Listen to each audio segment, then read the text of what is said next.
اب ہم اپنے لیسن نمبر 6 موشن ٹوننگ کا جو لیسن ہے اس کے آخری حصے کو دیکھ لیتے ہیں، موشن ٹوننگ ٹیکسٹ، کہ یہ موشن ٹوننگ کی جو ہمارے پاس آپشن ہے اس کو کس طریقے سے ہم ٹیکسٹ کے اوپر اپلائی کر سکتے ہیں۔ اس کے لیے میں ایک نئے سٹیج کے اوپر میں آ جاتا ہوں، کنٹرول این کے ذریعے سے اس کو ایڈ کر لوں گا۔ ابھی آپ دیکھیے کہ جیسے ہم نے پہلے ایک آبجیکٹ بنایا تھا اس کو ہم نے موشن ٹوننگ کے ذریعے سے سٹیج کے اوپر اینیمیٹ کیا تھا، فریم بائی فریم اینیمیشن میں یا موشن ٹوننگ کے ذریعے سے۔ تو فریم بائی فریم اینیمیشن جو لیسن نمبر 5 کی تھی وہ صرف اینیمیشن کے کانسیپٹ کی بیسک سمجھنے کے لیے تھی۔ اب جو ہے وہ موشن ٹوننگ سے ہی ہم آگے اینیمیشن چلائیں گے، اور آگے شیپ ٹوننگ بھی لیسن نمبر 7 میں آئے گی، اس سے بھی ہم دیکھ لیں گے کہ ہمیں کیا مدد ملتی ہے۔ ابھی ہم لیسن نمبر 6 موشن ٹوننگ کے آخری سے موشن ٹوننگ ٹیکسٹ کو دیکھیں گے۔ نیا سٹیج میں نے بنایا ہے، لیئر نمبر 1 ہے، آپ کا ایک فریم یہاں ایڈ ہوا ہے کیونکہ تاکہ آپ یہاں کام کر سکیں۔ ہمارا جو ٹیکسٹ کا ٹول ہے، یہ ہمارا ٹیکسٹ ٹول جو ہے ٹی جس کی شارٹ کٹ ہے، اس کو میں یہاں سلیکٹ کر کے یہاں اپنے کلک کروں گا تو یہ یہاں ایکٹیویٹ ہو جائے گا۔ یہاں میں TEXT ٹیکسٹ ہی میں نے یہاں ٹائپ کر لیا ہے تاکہ میں اس کو اینیمیٹ کر کے دیکھ سکوں۔ سٹیج کے سینٹر میں آلموسٹ میں اس کو یہاں سے لے آیا۔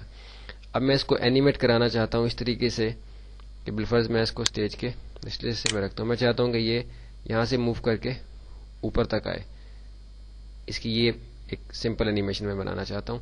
اس کے لیے میں چاہتا ہوں کہ فریم نمبر 25 تک، ٹائم لائن کے اندر فریم نمبر 25 تک اس کی موومنٹ سٹیج کے نچلے حصے سے اوپر والے حصے تک ہو۔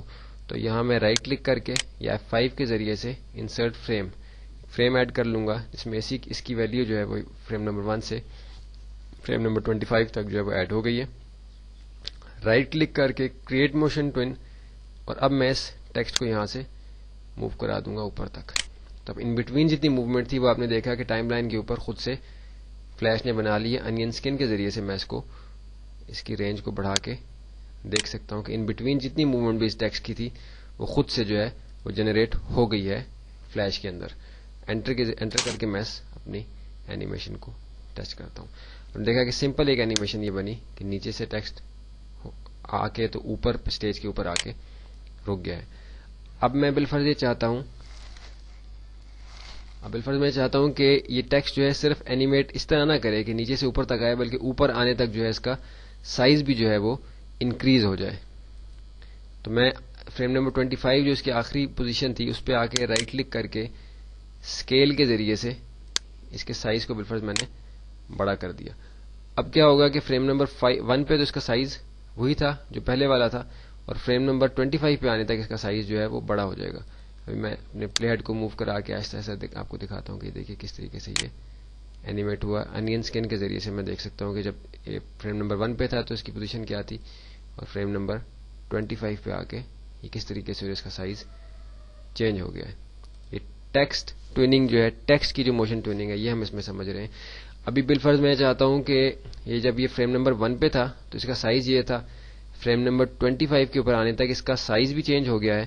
اب میں چاہتا ہوں کہ اس کا کلر بھی چینج ہو جائے، تو میں افیکٹس میں جا کے، افیکٹس کا پینل جیسے آپ کو بتایا تھا، ونڈو پینلز میں جا کے تو آپ افیکٹس کو ایکٹیویٹ کر سکتے ہیں اگر یہ آپ کو نظر نہیں آ رہے، ادروائز یہ کہ ابھی ایکٹیویٹ ہمارے پاس ہوئے ہوئے ہیں۔ ٹیکسٹ میں نے سلیکٹ کیا ہے، فریم نمبر 25 کے اوپر میں ہوں، افیکٹس میں جا کے میں نے ٹنٹ میں جا کے اس کے کلر کو یہاں سے چینج کر لیا۔ بالفرض میں نے اس کا کلر جو ہے وہ ریڈ کر دیا۔ تو ابھی کیا تھا کہ فریم نمبر 1 پہ جب یہ تھا تو اس کا کلر گرین تھا، فریم نمبر 25 پہ آنے تک اس کا سائز بھی چینج ہو جائے گا، اس کا کلر بھی چینج ہو جائے گا۔ انٹر کے ذریعے سے میں اینیمیٹ کر کے دیکھتا ہوں، یہ دیکھیے کہ ان بٹوین ساری اینیمیشن جو ہے وہ خود سے بن رہی ہے۔ ابھی میں چاہ رہا ہوں کہ یہ فریم نمبر 25 تک تو اس کی موومنٹ یہ رہی ہے، فریم نمبر 50 تک آنے تک یہ سٹیج کے سینٹر میں آ جائے، دوبارہ سے چھوٹا ہو جائے، اس کا کلر بھی چینج ہو جائے۔ تو یہاں میں فریم نمبر 50 پہ آ کے F6 کے ذریعے سے یا فریم نمبر 50 پہ رائٹ کلک کر کے انسرٹ کی فریم کے ذریعے سے میں نے اسی ویلیو کو یہاں کاپی کیا ہے۔ ان بٹوین کمانڈ جو ہے وہ اسی طریقے سے اس پہ اپلائی ہوئی بھی ہے۔ اب صرف میں نے یہ کرنا ہے کہ اس کو فریم نمبر 50 پہ آ کے یہاں سے ماؤس کے ذریعے سے ڈریگ کر کے سینٹر میں لے آیا، اس کو رائٹ کلک کر کے اسکیل کیا ہے، اس کا سائز چھوٹا کیا ہے، تھوڑا سا بڑا کر لیتے ہیں، اسکیل کے تھوڑا سا سائز بڑا کر لیا۔ اب میں چاہ رہا ہوں کہ اس کا کلر بھی چینج ہو جائے، تو کلر میں بالفرض یہاں سے گرین کرنا چاہ رہا ہوں، تھوڑا سا ڈارک گرین کرنا چاہ رہا ہوں۔ یہ پہلے گرین تھا تو ہم اس کو بلو کر لیتے ہیں. اب کیا ہوگا کہ فریم نمبر 1 پہ یہ گرین تھا, فریم نمبر 25 پہ آنے تک یہ یہاں ریڈ ہو گیا تھا, اور فریم نمبر 50 پہ آنے تک یہ دوبارہ سے بلو ہو جائے گا اور اس کا سائز چھوٹا ہو جائے گا. انٹر کر کے میں اپنی اس اینیمیشن کو چلا کے دیکھتا ہوں. دیکھیے کہ کتنی آسانی کے ساتھ ٹیکسٹ جو ہے میں نے اینیمیٹ کر دیا اسٹیج کے اوپر, اینیمیٹ ہو گیا ہے موشن ٹوننگ کے اندر. موشن ٹوننگ ٹیکسٹ کے ذریعے سے میں نے, جیسے کہ میں پہلے آبجیکٹس کو اسی طریقے سے ٹائم لائن کے اوپر اینیمیٹ کر رہا تھا, اسی وہی جو طریقہ ہے وہ میں نے جب ٹیکسٹ پہ اپلائی کیا تو یہ ریزلٹس میرے سامنے آئے.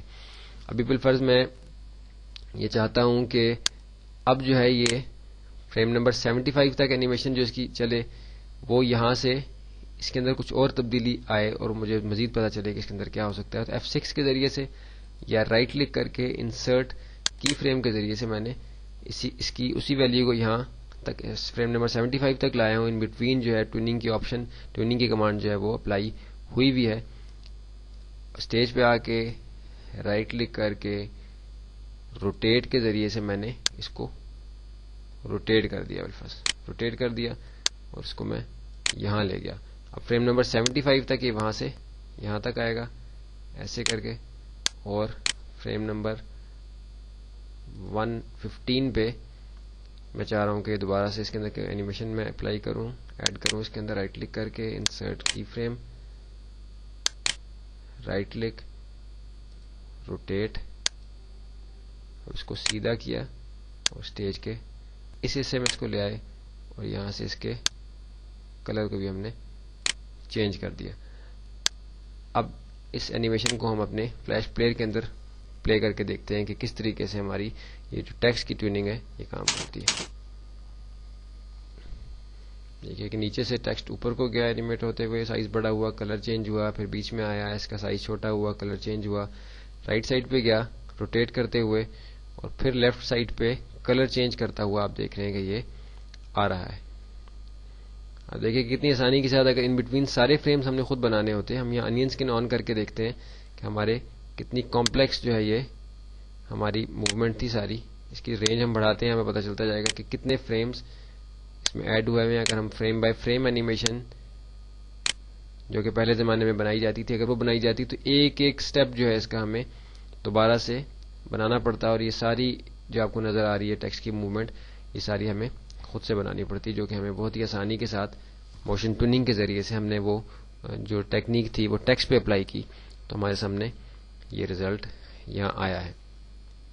اب ہم اپنے لیسن نمبر 7 کی طرف چلیں گے انشاءاللہ, جس میں ہم شیپ ٹوننگ کو دیکھیں گے.